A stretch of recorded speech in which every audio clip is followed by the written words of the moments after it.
বিশ্বকাপ ফাইনালে জিতলে আমাদের মেরেই ফেলতো।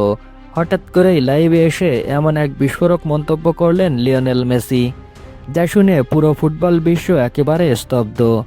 কিন্তু কেন এমন বললেন LM10? 2026 বিশ্বকাপের ফাইনালে হারের পেছনে কি তবে লুকিয়ে আছে বড় কোনো ষড়যন্ত্র? কেন আর্জেন্টিনার মতো দল পুরো ম্যাচে কোনো অন টার্গেট শট নিতেই পারল না? টানা দ্বিতীয়বারের মতো বিশ্ব চ্যাম্পিয়ন হওয়ার ঠিক দ্বার প্রান্তে ছিল আর্জেন্টিনা, কিন্তু স্পেনের বিপক্ষে 2026 বিশ্বকাপের ফাইনালে আর্জেন্টাইনরা যেন নিজেদের ছায়া হয়েই রইল। আজ আমরা উন্মোচন করব মেটলাইফ স্টেডিয়ামের সেই অভিশপ্ত রাতের পেছনের আসল রহস্য। পুরো 90 মিনিটে স্প্যানিশদের বিপক্ষে ন্যূনতম লড়াইও করতে পারেনি লিওনেল মেসির দল। পরিসংখ্যান বলছে নির্ধারিত 90 মিনিটে গোলমুখে একটি শটও নিতে পারেনি আর্জেন্টিনা।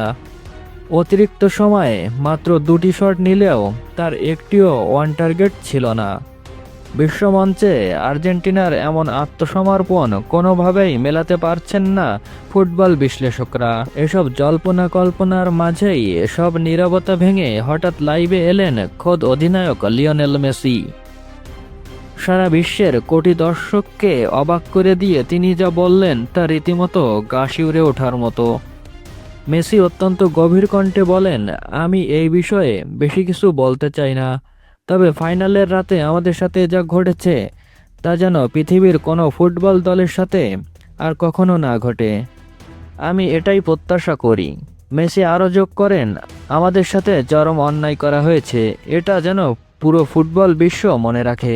মেসির এই একটি বক্তব্যই প্রমাণ করে দেয় 2026 বিশ্বকাপ ফাইনালের পেছনে এমন কিছু ঘটনা আছে যা এখনও সাধারণ মানুষের আড়ালে।